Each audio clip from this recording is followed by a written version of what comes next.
I'll approach it more from the point that you guys might be actually relaying this information yourself. So I'll kind of point out more details about important slides or points that you might want to highlight if you are discussing this with doctors. So this is a big push for VSP at this point as a value add above and beyond just a vision plan company, with the rare opportunity, unlike other vision plans, to work with a medical program that's available, as well as coordinate benefits with VSP with either their general vision exams benefits and or the EME medical benefits if you're doing primary billing through medical based on the chief complaint for the exam. So that's obviously going to vary on what part of the country you're in and what kind of access you have, and we'll go through some details with that. So as it says here, we will go through condition reporting, because that's what drives this whole thing. It's been around for a long time, and it's important for you and for our colleagues to understand how that drives this. Talking specifically a lot about patients with diabetes, and then the different subcategories of the medical eye care EMC, EME or EMEC program. Coordination of benefits, I'm going to hit on at a high level, but you've got some handouts, attachments, and then we're also going to show you some links that if there's any staff on board, those are actually more useful in kind of A to B to C, filling out the boxes of how to do that actual coordination, because there's lots of different permutations.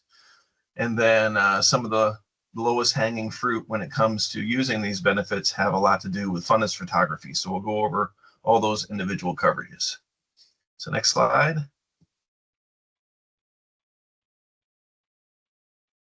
So why do we even want to be dealing with VSP medical programs? And part of this as ambassadors is kind of dispelling myths depending on where you are and who you're talking to, especially if you get into areas where doctors are enjoying being able to be in network for medical benefits. They don't want VSP poking around with their medical reimbursements. And that's not what any of these programs are designed to do. The biggest thing to remember is any VSP medical program is a supplement to any medical program that you can already bill to. It should never be really used as primary unless you just don't have access. So as a California doctor, that's a big part of my population. So HMOs are huge here. Between Kaiser and Sutter, probably 60% of my patients, upwards of 60%, can be in closed HMOs that if I didn't have these programs, unless they were going to pay me privately, I really couldn't manage them at all. So, you know, in areas like California, I believe Arizona has some problems with this as well. It can be the only way that we can take care of and be paid for our services. But in general, it's if I can use either straight Medicare or any other PPO or anything that I can bill to, this is just going to be a secondary added benefit that I would use for either ease of care, continuity of care, or coordination of benefits. So the whole goal is it's a differentiator, especially if you're in a high VSP penetrance area. Many doctors aren't utilizing these programs. And so they're losing out on two things. They're losing out on the financial advantages of the programs, but more importantly, they're probably charging the patients more than they have to because they're not fully utilizing the patient's benefits. So especially, again, in an area like California where everybody and their brother takes VSP, this can be a real differentiator between me and a doctor just down the road that maybe isn't taking advantage of the programs. And in the long run, the patient pays more at their practice than they do at mine. And that word spreads pretty quickly if you're the expert on how to take advantage of these programs. So next slide. So submitting patient conditions, next slide. This has been around forever. And really this is one of the big drivers for the sales team on how to successfully get these programs implemented through the client or the employer. So this is basically the check the box program. VSP wants us to let them know when we're working with patients that have any of these vascular diseases, diabetes, hypertension, high cholesterol. And this is where you have to dispel the conspiracy theory of, VSP doesn't need to know that information. I'm not going to tell them that information. Why do they need that? Next slide. So this is really what drives the whole EMEC program. So most of us will print out our explanation of benefits, and this will go through the practice with our patients. If you hit the next button, it'll highlight this area. And here is your check in the box of all those conditions. So this is, for most of us, the easiest way for us to be compliant with this program. And why is it so important? It's important. Let's take a town like mine, small town, a few major manufacturing type employers, and I want them to have the EMC coverage. But for instance, one of my canneries just has a basic advantage plan with no coverage. So when VSP goes to them for a renewal, we want the sales team to have ammunition to be able to show the value of why their employees or the members are going to go to VSP doctors. And we've been taught a lot about, how the benefits manager drives all the decisions, and a lot of it comes down to dollars and cents. And especially when you're negotiating with unions or large employers, school districts, counties, things like that, they're really looking for any place to basically save money. But they have a really good understanding that these chronic health conditions are by far the highest health cost drivers for their premiums. But they don't understand optometry's role in managing these conditions. So VSP can really go in and differentiate why the employer should be paying more, maybe just to choose VSP, or if they have VSP, to choose better coverage. Because if optometrists are managing these systemic conditions early, they have great statistics to show how they can save money in the long run for the employer. And that's really one of their greatest tools against the competitors, because none of the competitors have these programs. But here's the catch. If doctors aren't reporting it, they can't use that in their sales pitch or their sales portfolio. So if the doctors in my geographic region aren't reporting and they can't show the statistics, then they can't use that. So that's really the number one reason why VSP wants this information. They can get it anyways. They have this information just through our codes, whether we report it or not. But this system not only helps them, but then financially helps us, and really becomes the foundation for everything else we're going to talk about. So next slide. When you transfer, there's usually two reasons why this system wouldn't be compliant with a doctor's office. One is the doctor has decided that they just aren't going to do it. That's the whole conspiracy theory side. But the more likely side is logistics. And so I showed you on the coordination, or not the coordination, but the explanation of benefits, where you can check the box. And frankly, my pre-tester, my doctor assistant, is the one that's checking most of those boxes, because these conditions are usually elicited through history. History that the patient is being treated for the condition, or they're taking medications for the condition. They don't have to be linked to an actual eye finding to check the box. So how many people do you have on statins? How many people do you have on hypertensive meds? How many people are on metformin? So this becomes a pretty large portion of your population if you have people in the age group that are going to contract these systemic conditions. So I can check the box, or my pre-tester can check the box, but then it has to go through on the claim. So here we go on the claim. And this is where I tell a personal story when it comes down to logistics, because I was actually a board member when VSP decided that they were going to start compensating doctors for reporting this information. And we'll talk about that in a second. So I knew it was coming.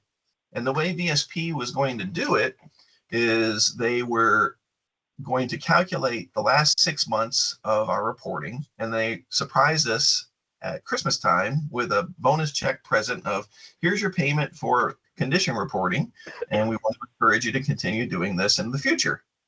So I went through and I told all my doctors and my pre-testers and everybody we had to check these boxes, and it was important, and I couldn't tell them why, but I waited for my check at Christmas time, and it came, and it was $0. Nothing. Goose egg. And the reason why is because I wasn't smart enough to realize this part of the equation. I had all my boxes checked from my doctors and my pre-testers, but I'm a large VSP practice doing a lot of basic vision care. Therefore, I'm prescribing a lot of glasses and contact lenses. And so the people that were submitting my claims were my opticians. Well, I never told my opticians about checking the box. And when I went to them, they were just annoyed that, yeah, this stupid window comes up when we try to do a claim, and it wants us to check about diabetes and stuff, and we just hit none because we don't know what the heck we're supposed to do with it. So that's a great example of why you have to actually make sure everybody that's involved knows what's going on, or you could end up with not taking advantage of the program. So here we've got a patient with diabetes. So we've checked diabetes and then hit the next slide. Then we go into our diagnostic codes, and we've got our first diagnostic code, because this is a wellness exam, is a refractive code that always has to be in the first box when you're doing a wellness exam. And that second code is a diabetes code. Next box. If you do not print a explanation of benefits throughout the office, the VSP does have these little sticky notes that you can attach to your chart that have all the same codes and all the CPT2 codes on them as well. So this is another tool that you can utilize and buy off of VSP Online if for some reason the explanation of benefits sheet does not work for you. Next slide. So what does this translate to? You are going to be compensated for reporting these conditions. And VSP shows us compensation in two ways. On our explanation of payment, they may show it as a dollar amount on a line item, and that's always nice because it's easy to track. Or they may do it with codes. Next click. And with this system, it's with codes. So this is another reason why doctors may not realize they're actually getting paid. So an E5 code for this patient, next click, if you get down to the bottom, click one more time. There we go. E5 shows that we are reporting a patient with diabetes or diabetic retinopathy, and that translates to an additional $5 payment toward our exam. So we are paid $5 for any reporting of diabetic conditions, and we're paid $2 for anything for cholesterol or hypertension.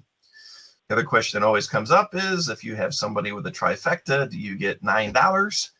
No, you don't. You get paid more for a person that's extra unhealthy. The maximum payment would be $5. Next slide. Oh, Rob Gregg's got a question. Hey, yeah, Jim, on the diabetic code, as long as it's in the top 4, like if it's position 2, 3, or 4, that still counts, so that works to transmit the information? It should, yeah. You just don't want it in the primary position. Right.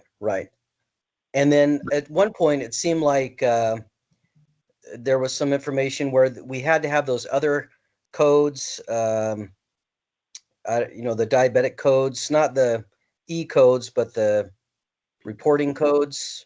You showed them in one screen. F22, something like that.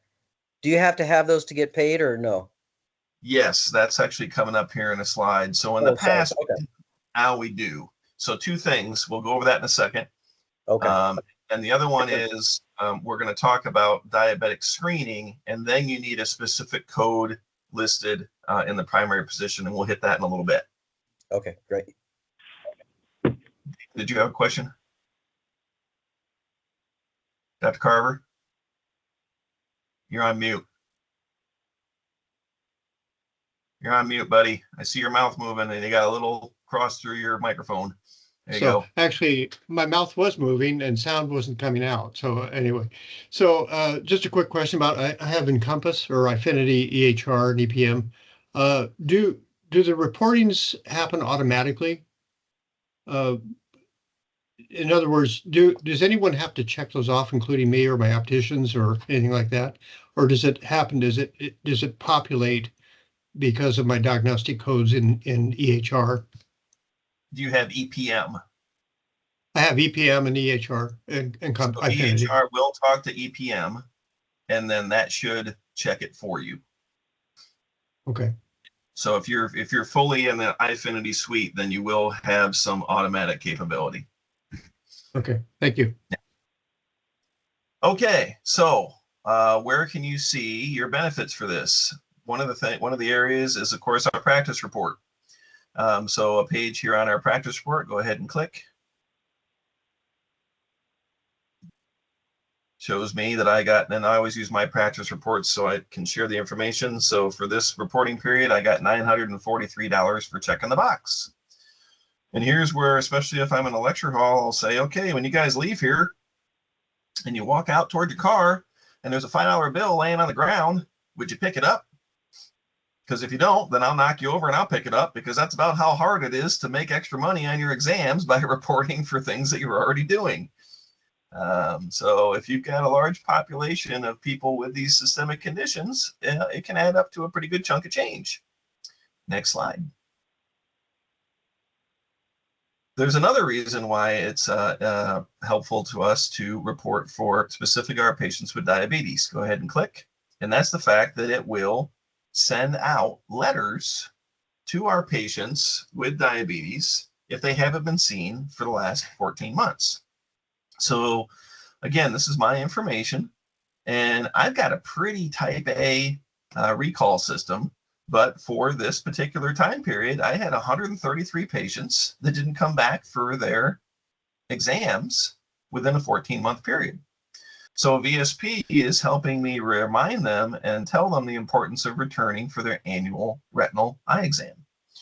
Now, there's another nice feature to this. Click the next slide. Here is details about the program and a sample of the letter. So this will send a letter to your patient if you're the last one to see them. But let's say they were seen by an out-of-network doctor. Let's say they went to LensCrafters last year. They will still get a letter because VSP, whether the LensCrafters doctor reports the condition or not, VSP knows that they have diabetes because of the codes that we submit for our exam. Even if we don't check the box for the program, they're going to refer that patient back to an in-network doctor. So it's a conscious effort on VSP to try to move out of network people back into network. And they will send them into in-network doctors based on the geographic locators similar to the Find the Eye Doctor locator. So if you've got some competitors in the area that are pulling patients away, this is another way that VSP is trying to get them back into your practice. Next click.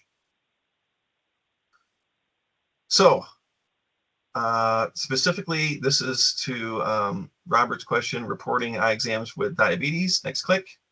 They did make it mandatory last year that we have to report category 2 codes in order to get that $5 payment.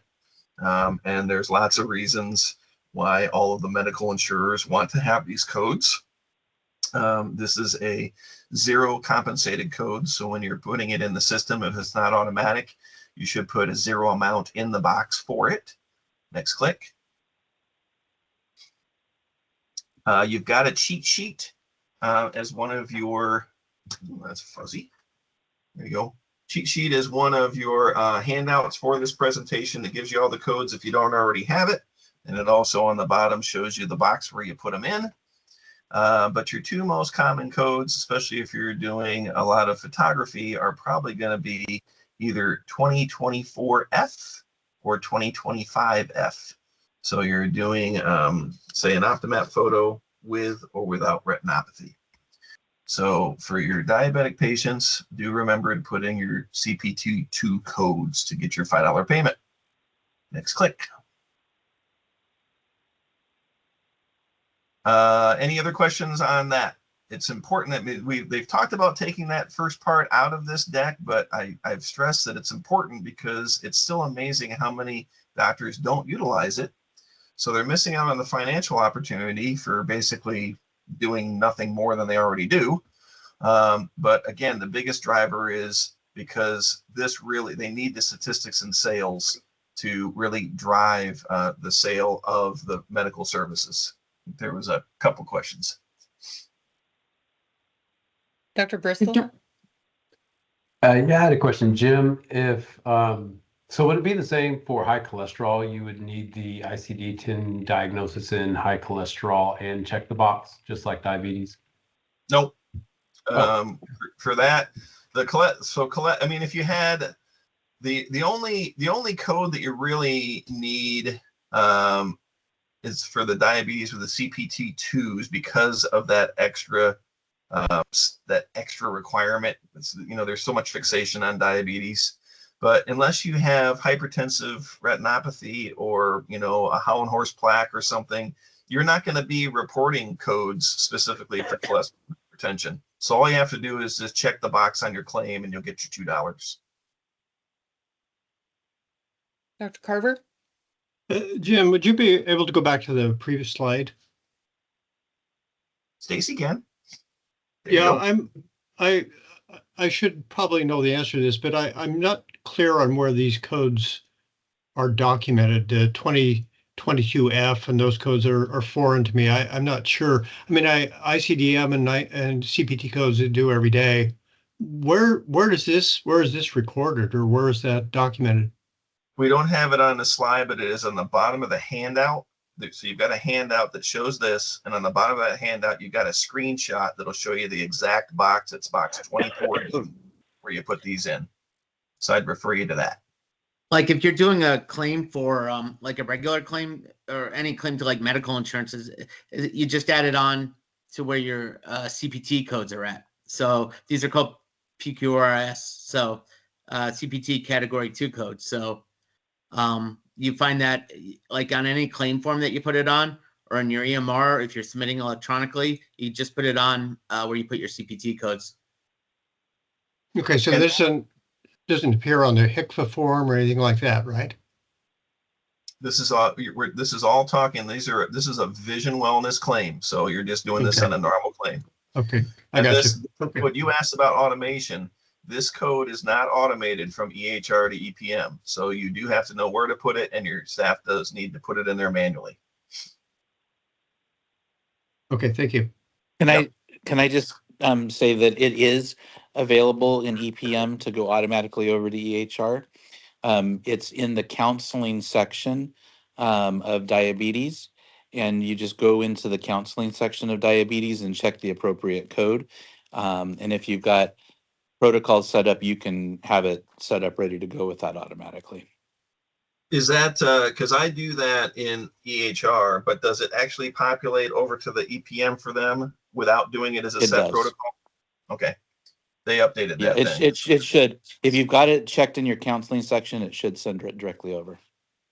And so specifically for you, Dan, when you do your diabetic counseling, it's the very first drop-down window in EHR, and it will give you all those codes to choose from. Okay, thank you. All right, let's move into essential medical eye care. Next click.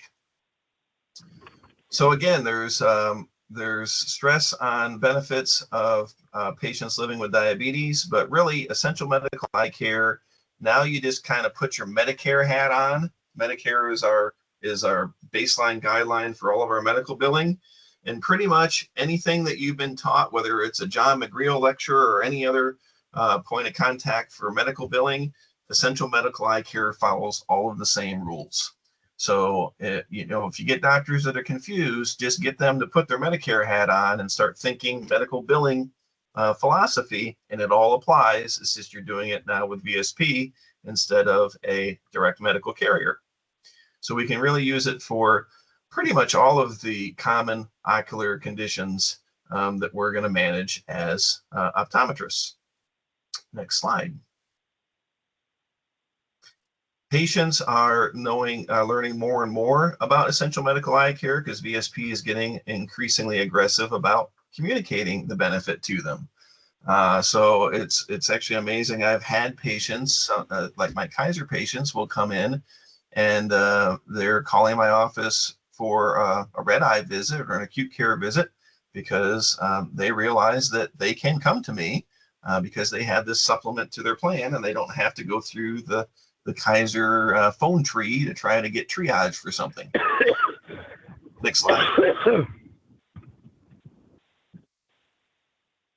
Previous to the COVID pandemic, there were a large number of employers where this was an elective plan. And as an elective plan, they had to pay more. So we didn't see as much penetrance of this program before COVID. During COVID, because of the overwhelming demand for optometry to get involved with acute care, because all the emergency rooms and urgent care centers were overwhelmed, VSP made EME a added benefit to pretty much all VSP patients. That was so successful during COVID that afterwards they have now made EMEC an automatic benefit for all signature choice and advantage plans. Now, with that being said, the employer or the client can opt out of it to try to save some money. It's pennies on the dollar. So, you know, when you got a patient that doesn't have it, encourage them to tell their benefits department that they should add it. But you should pretty much see the majority of your signature choice and advantage plan people with this benefit. And if they haven't, if you don't see it, I take a minute to tell people, especially if they're of influence in the company, hey, you know, this is a really nice option for you to either see me directly or to be able to cut your costs and your co-pays and procedures if we need to do anything. But you got to let your benefits manager know that you want it added to your VSP. And sometimes, especially with those small employers, it can make a difference. And you get that union representative that's in a position of power, you can affect a lot of people.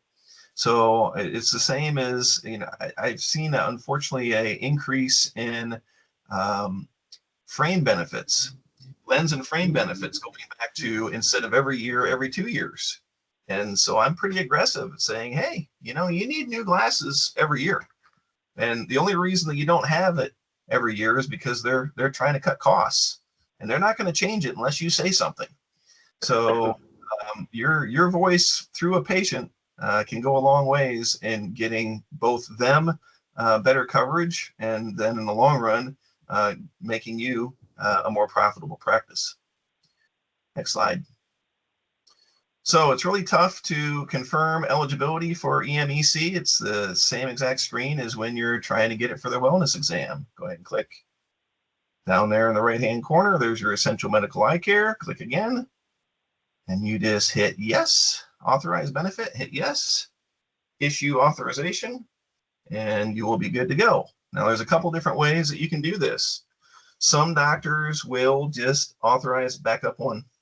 Some doctors will just authorize every single time. And yeah, I think that's kind of killing trees. It's so easy to authorize an essential medical eye care claim.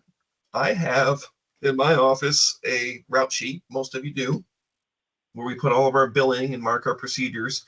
It's an inter-office communication tool that doesn't really go to the patient and gets shredded after the visit. And in my top right corner of that, I have my medical coverage. And it's going to tell me what their medical carrier is. It's going to tell me whether I can bill to it or not, in network or out of network. And then I have a specific box that says VSP EME, yes or no. And so that just tells me right there in front of me if I have that coverage, if I need it. So I just have my people authorize their wellness check But then if I find something in exam, I move into medical mode, I can just buzz my front and say, hey, gonna need a EME authorization. And with one click, they can print it out and I'm good to go. So that's how most offices streamline the logistics of this. Go ahead to the next slide. So here's an example of how you can use EME. Confusions as far as, well, can I do it same day? Do I have to have them back a different day? And again, it all comes down to put your Medicare hat on because all the rules are the same. But here's a patient that comes in, go ahead and click. And I've got 3 different authorizations. One more click. I've got one for the signature plan. That's what drove them in the office. They came in because they wanted new glasses. And then I've got an essential medical eye care benefit for the same day. And then I've got one actually for the next day. So let's do a common scenario for this. They come in, let's say it's a new patient. They come in, I'm here because I got blurry vision. I want to get some new glasses. And let's say I do a OptiMap screening on them. And I find, that's a pretty suspicious looking optic nerve. And you got pressures at 23. And maybe you missed a spot on the FDT. So now I'm thinking we got a glaucoma workup. So what I can do is I say to the patient, okay, the doctor's assistant told you that we were going to do this picture today, and it was going to cost you $39 as a screening photo. You've actually got a billable medical condition here that I'm concerned about called glaucoma. And we're going to want to dig a little deeper to make sure that this isn't a problem or if it's just the way you're built. So we're going to bill your photos today to your medical eye care. And I can't bill more than one photo in one day, but I do want to do additional testing. So I want to have you back to do, I don't necessarily tell them this, but I'm going to do an OCT, a pachymetry, and a visual field. So that's where you see that claim the next day. Patient couldn't sleep that night. I want to get in and get this taken care of. They came back the next day. And then I'm utilizing their essential medical eye care to do that additional testing to round out my glaucoma analysis. So there's a couple different ways that you can handle this. I will give a patient a choice. I'm getting more and more patients coming from longer distances, the way the geography is around here. And I'll say, okay, give them the same spiel I told them. I said, what's more important to you? A $39 charge or coming back for another visit? And it's about 50-50. So if they say, I don't want to come back for another visit, I came an hour and a half to get here. I said, okay, fine. We're going to go ahead and do your photo as a screening photo and pay that $39. But I'm going to use your medical benefits to do these other tests, and we'll do everything today so that you don't have to come back. You got your older patient that has all the time in the world and they live right around the corner. They say, well, hell, I want to save that $39. I'll come back tomorrow. So again, it's kind of a case-by-case basis, but that's how, and it's not unique to essential medical eye care. You can do this under general medical too, because if I'm in network and I have this same scenario, I'm not necessarily going to use their essential medical eye care that day for that photo. I'm going to use it. And then I may end up coordinating benefits for additional costs or co-pays if it's not fully covered. And we'll cover coordination of benefits here in a little bit. Next slide. So what does essential medical eye care do? Again, it enhances the patient's coverage for medical conditions. It allows us to have additional resources for coordination of benefits and payment of services, and reduces patients' out-of-pocket costs, which if you market it properly can be a differentiator. But there's some important education points to that we'll go through in the examples here when we get to coordination of benefits. What it doesn't do is it does not cover anything. It's a secondary insurance, so it does not replace a primary insurance if you're in network and can bill to them. And it does not cover anything for the wellness exam, refraction, materials, etc. Just think of it like a little miniature Medicare plan. Next slide. It uses all the same codes, all your 9.2 codes, all your 9.9 codes, and all of your diagnostic testing codes are acceptable under the VSP EMEC. There's actually some codes, some unique codes in there that we found that some insurers actually don't cover, but EMEC does. One of your handouts is the full core benefits list of all of the codes that are accepted, and it's like 25 pages long. So print out a copy, then you got it in place. As ambassadors, I would point out one common area that people have been confused on, and that is the 92250 codes. For whatever reason, VSP did not print all of the codes for 92250. And the only codes they have in there are the ones that are allowable more than once a year. It's actually created problems with our customer service reps, who are, many of them are remote, and maybe don't have the best 100% training on this. And doctors can get bad information on what codes are acceptable under 92250. If you run into that, work with your GBDMs, get that worked out for them, because any normal 92250 code should be acceptable. And it goes to the dogs.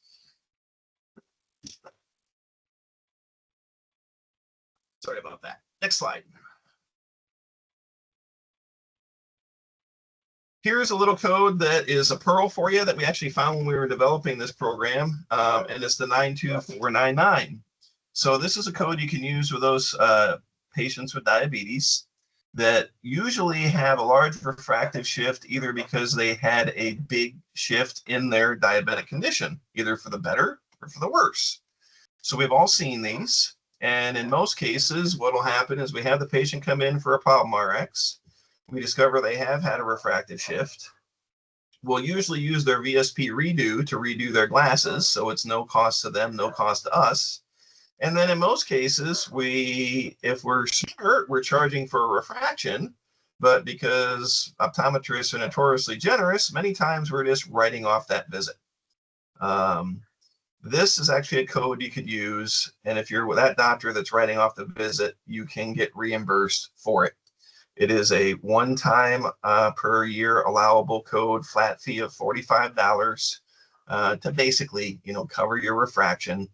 And it's bundled with the exam, so it's just a straight $45. So just a pearl that if you're not using it, another arrow in your quiver of toys and tools that you can use with these specific patients. Next slide. So let's go through some examples. And basically there's when you're on the panel and when you're not on the panel. I allude a lot to when I'm not on the panel because that's a lot of times where I'm at. And in that case, I don't have to. In the past, they made us get denials from an HMO that we weren't covered, and we had to have paper records and everything, and that's all gone away. So basically, if you know you're not in network and they've got essential medical eye care, just cut to the chase, use the system, and you don't have to have any proof otherwise. If you are in network, then you should, again, be using EMEC as a secondary insurance. So you should attempt to get reimbursement from the primary medical provider. And in many cases, especially for the actual visit codes, you're going to be compensated at a higher level. So you should do that. And then if there are any additional payments that the patient is responsible for, then we get into coordination of benefits. Next slide. Reimbursement. Everybody's always asking. Go ahead and click again. Let's see how this slide builds. And one more click. Okay. So you have, again, a little handout that shows you exactly the clicks of where to go to find out your reimbursements. And if you haven't done this and you don't already have it printed, I would encourage you to do so. Long story short, your diagnostic services are paid pretty much at Medicare or better rates. Your 92 and 99, more commonly used 99 codes, are paid under a system where VSP takes your signature fees and then puts a medical twist on it to come up with your reimbursements. Next slide. just click through this. This is the same as your handout. You go to VSP Online, go ahead and click again. Quick links and tools, update practice information, view fees, click again. And okay, back click one. So long story short, if you consider Medicare at least a fair reimbursement rate, you'll find that your EMEC codes are in that same ballpark. Your actual codes for your visit, your 99 codes, are less. We're working on trying to get VSP to unlink them from anything to do with our vision plan reimbursements because they really don't have anything to do with it. So the goal is to try to get that as well up to at least Medicare minimum allowables. But a reason why, if you can bill primarily to the medical, you should. But if you're in a place like myself where I don't have any choice, I'm at least seeing somebody and taking care of somebody that I normally wouldn't even have in my chair. Next slide. Okay, let's run through a couple scenarios. So here a patient comes in for their well vision exam. They've got a medical plan and they've got a signature plan and no essential medical eye care. Their complaint is blurred vision, but I find during my exam that their blurred vision is actually due to allergic conjunctivitis and endothelial corneal dystrophy. So I'm now in the medical model. And I am able to bill that insurance. Next click.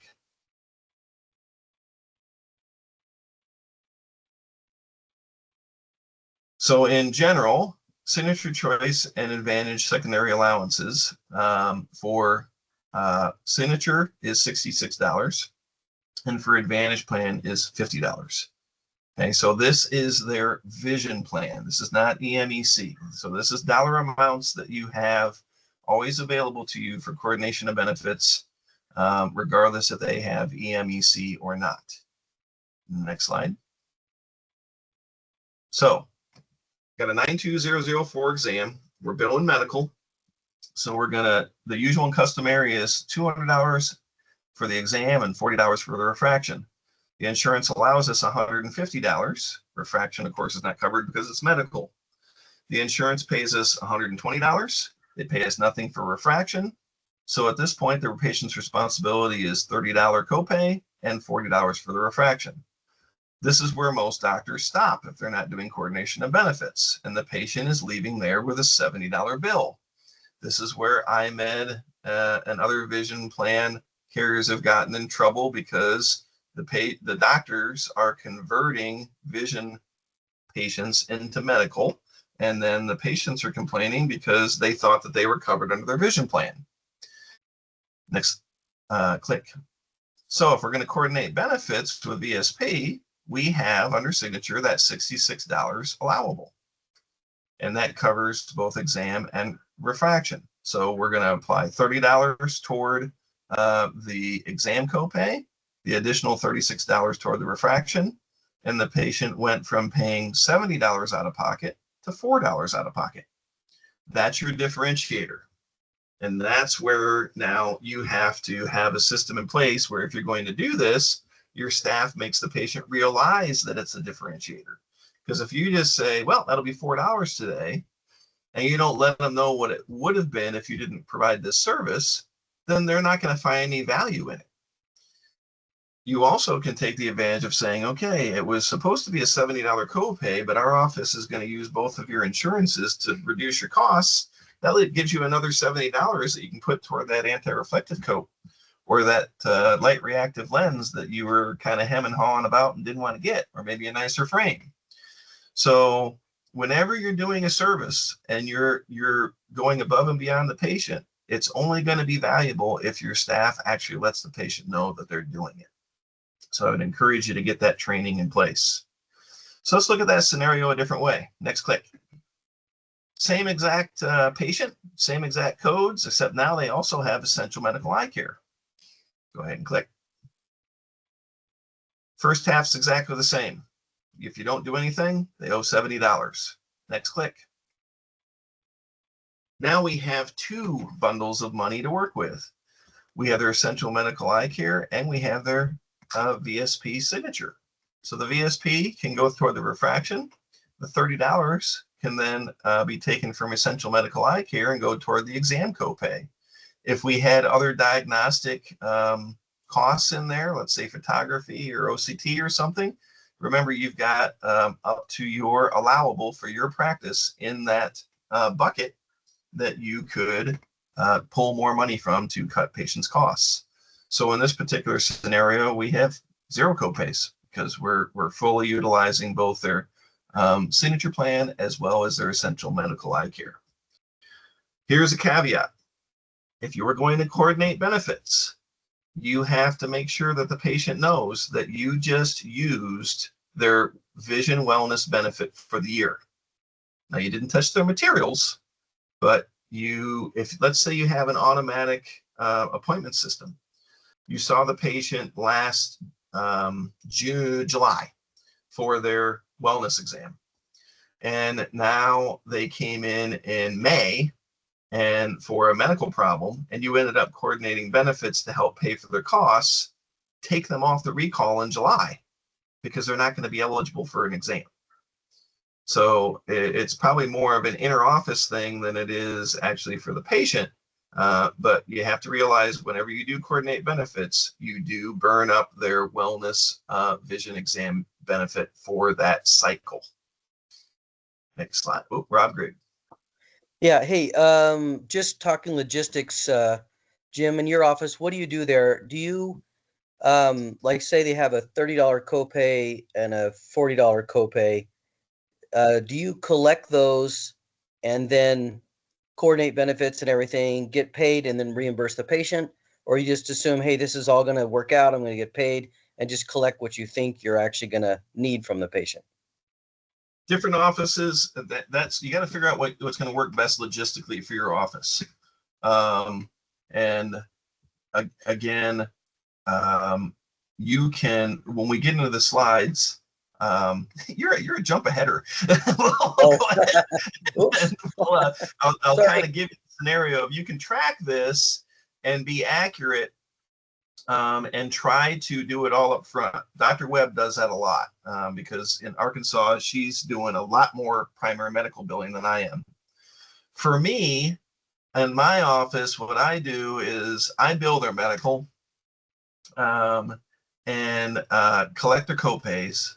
And then I tell the patient, if you get a bill, because they're going to get an explanation of payment from their medical. When you get that bill, then you bring that to us, and then we're going to coordinate benefits to take care of that for you. Okay. That seems to work better for my office, just because the logistics of doing it on the front end takes a lot of manpower, as opposed to putting a little bit on the patient as far as you go ahead and bring this back and I'll take care of you. But you have to decide what's going to work best for your patient population, and you might not necessarily do it the same way for every person. You might do it full service on the front end for somebody, and you might have them come back for somebody else, depending on kind of their situation. So Right. Whenever there's different opportunities, I'm never going to tell an office this is the one way and only way to do it. I just want to give you all the tools that you can decide how it's going to work best for you.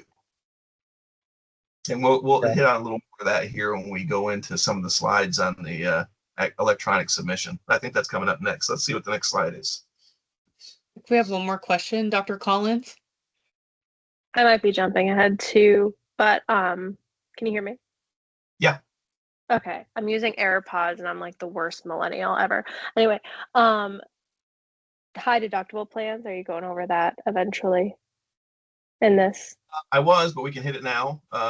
So you do have to consider, a high deductible plan, which are more and more common. And you can get burned. This is where you don't want to just willy-nilly start converting every single person into medical and totally ignoring their wellness vision plans when they have a high deductible, because you're not going to cover all of their costs, and they're going to be ticked, and they're going to report that back to their employer, and their employer is going to report it back to VSP, and the whole thing starts a vicious cycle. Like I said, IMED got in major water for this, and they actually made the policy. Well, they eliminated the coordination of benefits program. They had one at one time and totally got rid of it. So you do have to look at those deductibles and make good decisions with your patient. I mean, I would always just have, doctors aren't comfortable enough having an open conversation about money, and a lot of times it has to come from the doctor because you have a better understanding of it, the global picture, than maybe your young staff.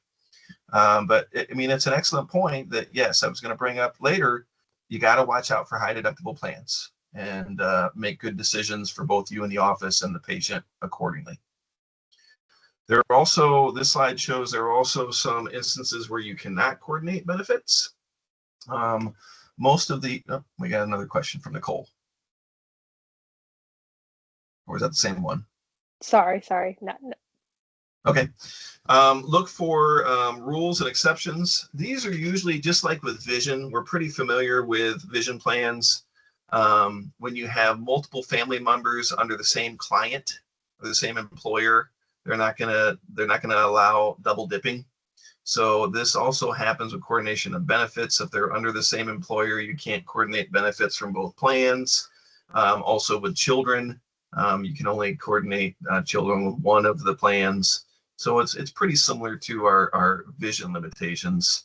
One area that I'm working with VSP to try to improve is we don't currently have coordination of benefits on the individual plan.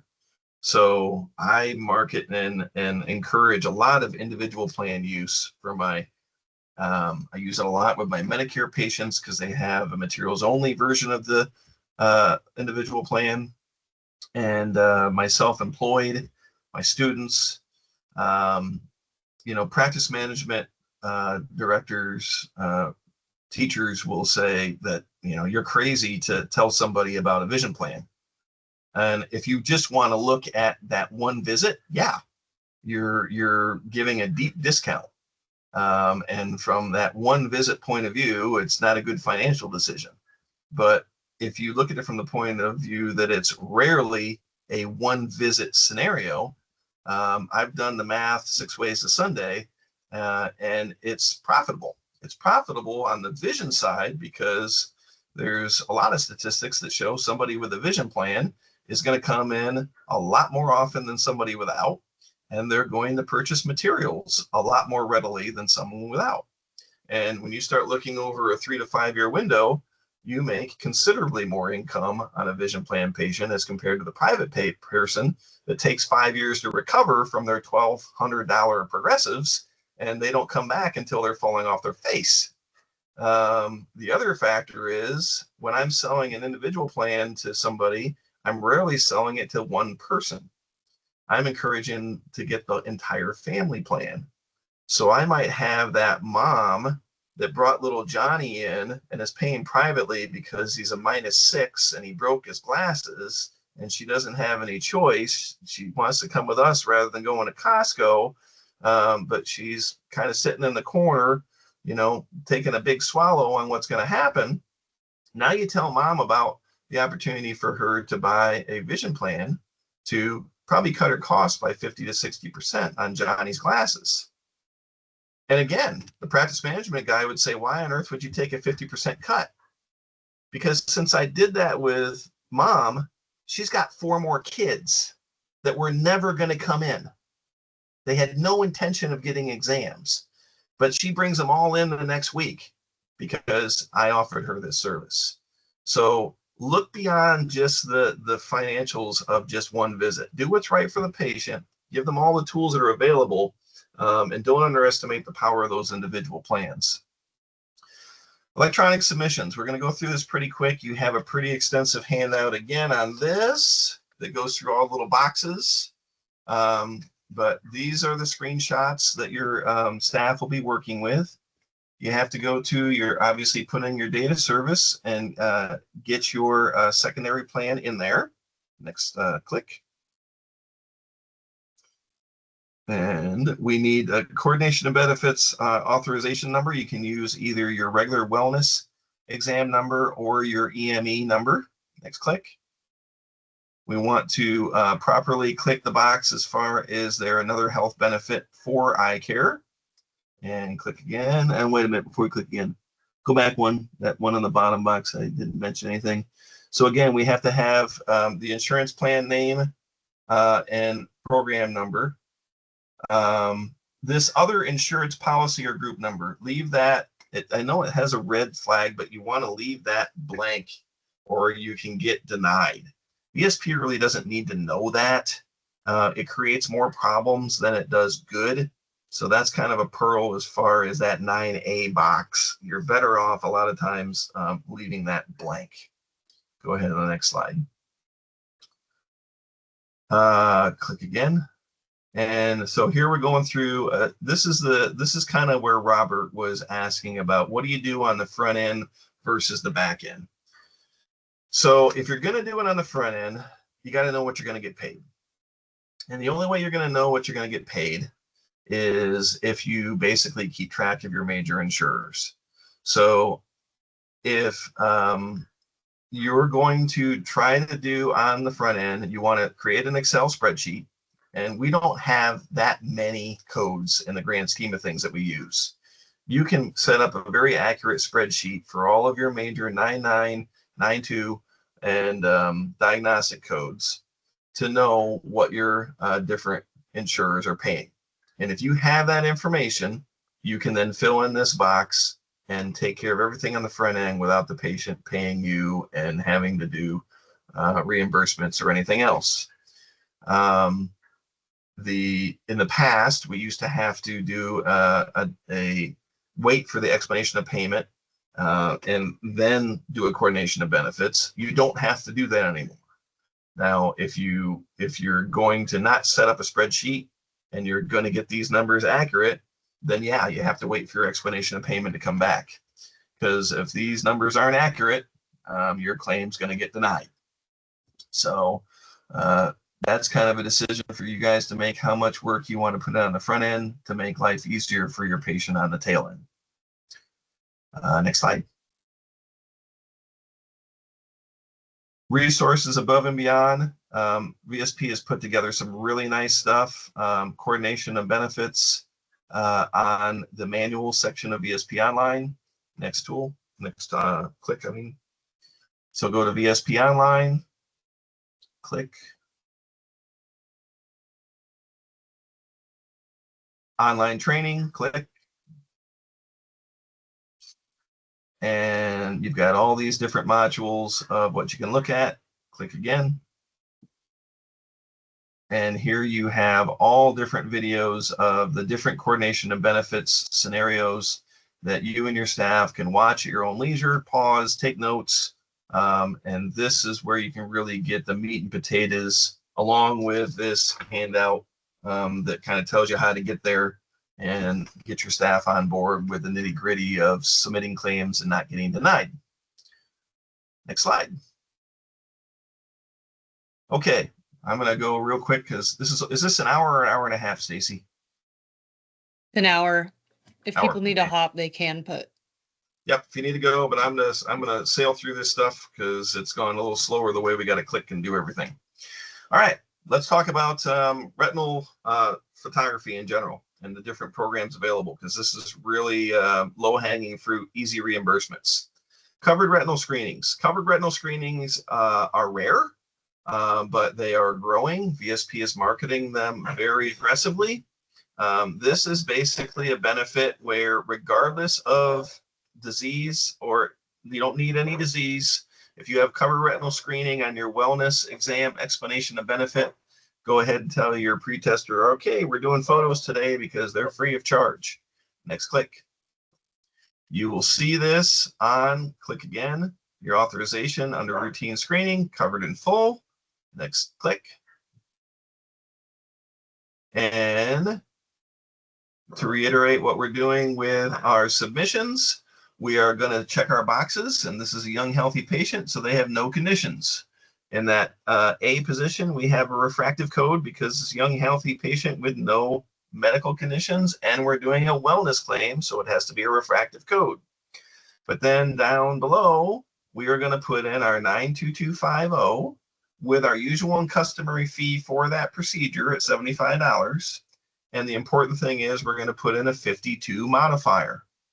So the 52 modifier is actually a designator for a reduced fee, but under the system that VSP has to work with the coding system, it's a unique identifier that allows them to know that you're using this as a screening photo.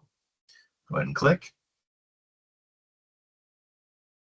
Very similar to diabetic retinal screening photos. So now we have a patient that is being treated for diabetes. They're coming in for a wellness exam, and they also have essential medical eye care. So go ahead and click. Again, your doctor's assistant can say, okay, hey, good news for you. You have wonderful coverage through VSP because you're being treated for diabetes. It's important to document your retina, and your pictures are covered today. And they're going to be covered regardless if they have retinopathy or not. So if they have no retinopathy and they have EMEC, they're going to be covered under the diabetic retinal screening photo program. So this is where that extra code comes in. It's important to fill in properly so you get paid. And that's the Z code, Z13, encounter for screening, followed up by your usual and customary E codes for the diabetic conditions. Next slide. So we have to make sure they have essential medical eye care. My pre-tester, sometimes they'll have a patient with diabetes with VSP. They'll say, hey, your photo's going to be covered today. And I look at them and said, they don't have essential medical eye care. So unless I find something wrong, they're not going to be covered. Don't do that to me. So training is paramount. Next slide. So here are two claims side by side, because we are going to do two claims for this patient. We're going to do one for our wellness exam, and we're going to do one for essential medical eye care. So on the top of both claims, we check that they have diabetes. On the wellness claim, which is on the left-hand side of the screen, we're starting with a diagnostic code, and then in the B position, we have our appropriate code for diabetes. We then put on there's where we put in our 2025F with a 0 compensation.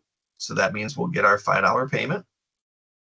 On our essential medical eye care claim, it mirrors the same codes in the appropriate positions as the wellness claim. We're checking for diabetes, but now in the A position, we have the Z code saying that we found no diabetic retinopathy and we're using this as a screening.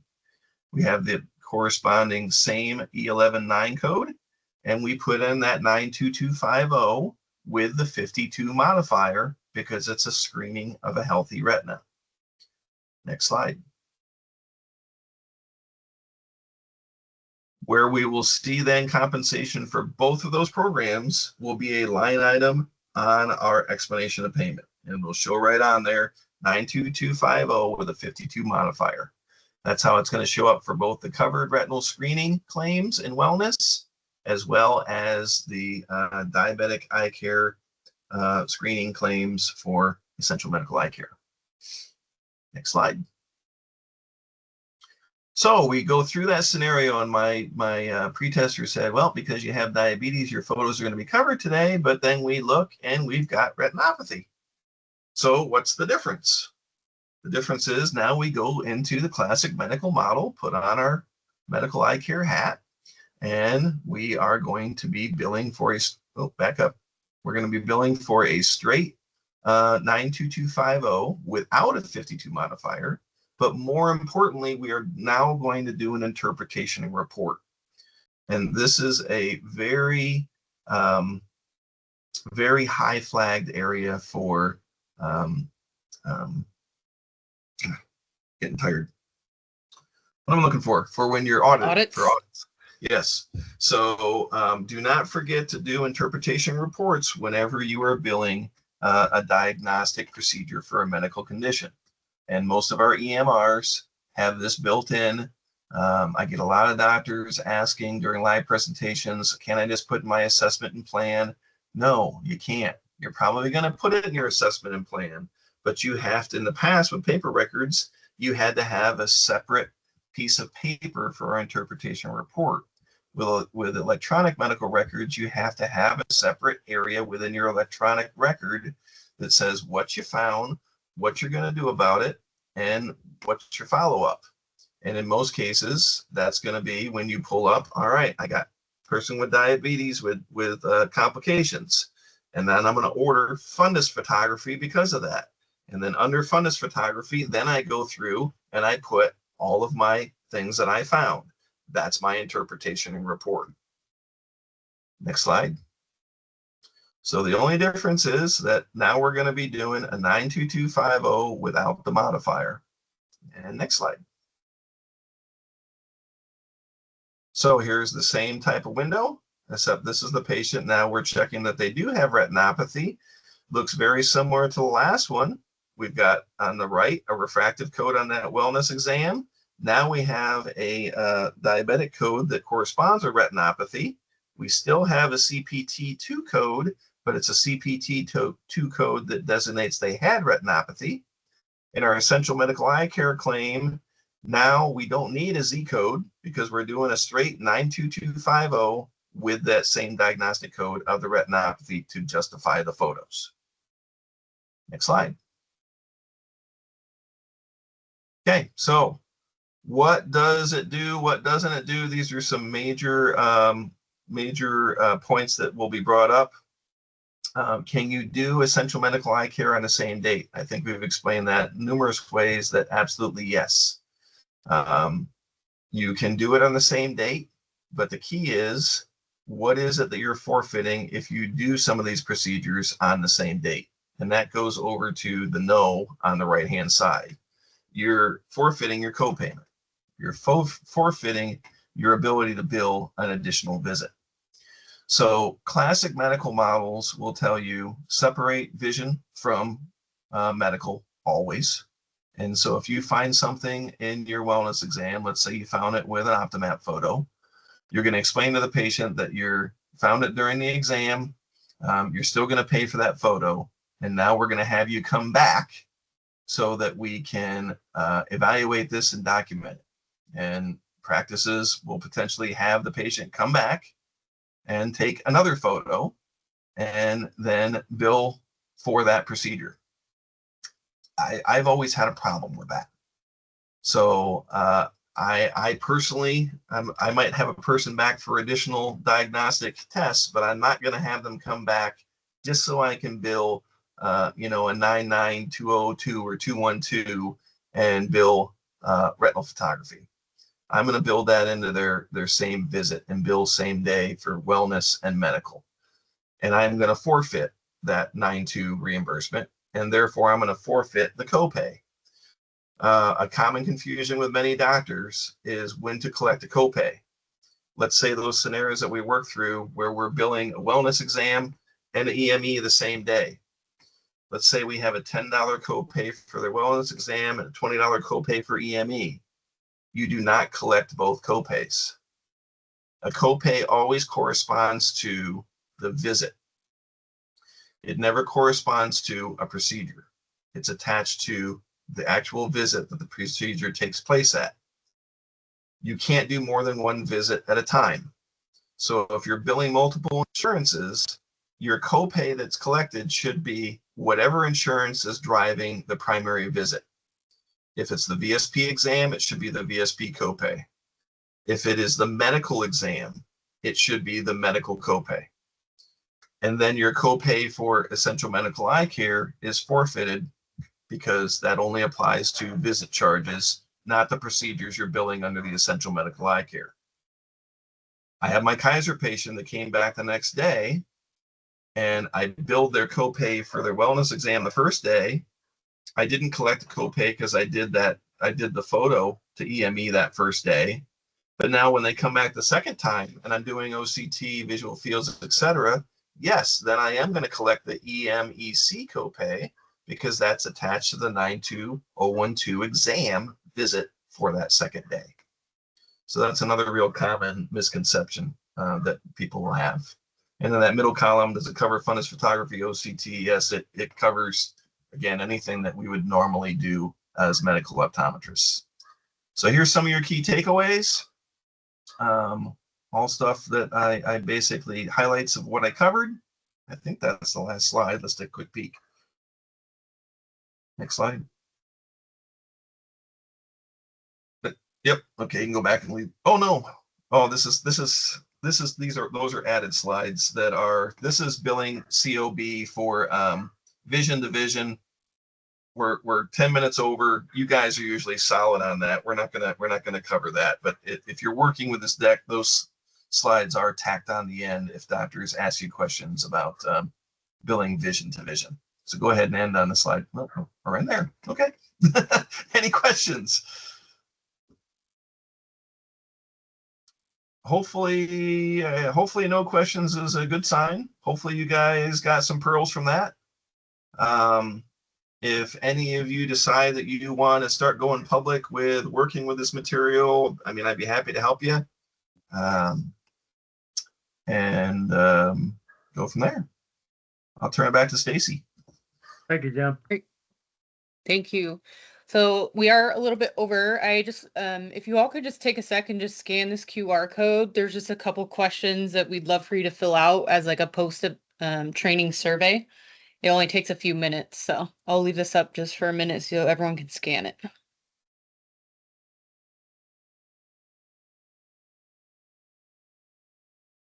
Hi, Stacy. I'm on my phone. Can I scan it on my phone, or can you email it to me? How do I do that? I'll send it to you. Okay. All right. Thank you. We're gonna make you answer all the questions in front of the group. Any other questions for Dr. Winnick? Just great information. Appreciate it. Thank you. Yeah, I appreciate you guys taking the time to listen. I hope it was helpful. All right. Thanks all. Hey, Stacy, I couldn't scan it either. Thank you. Have a great night. Have a good night, guys. You too. Yeah, Stacey, Dr. Kirschbaum, I'll send it to you. Thank you so much. I'm trying. It's just not working. I don't know why. No problem. Thank you.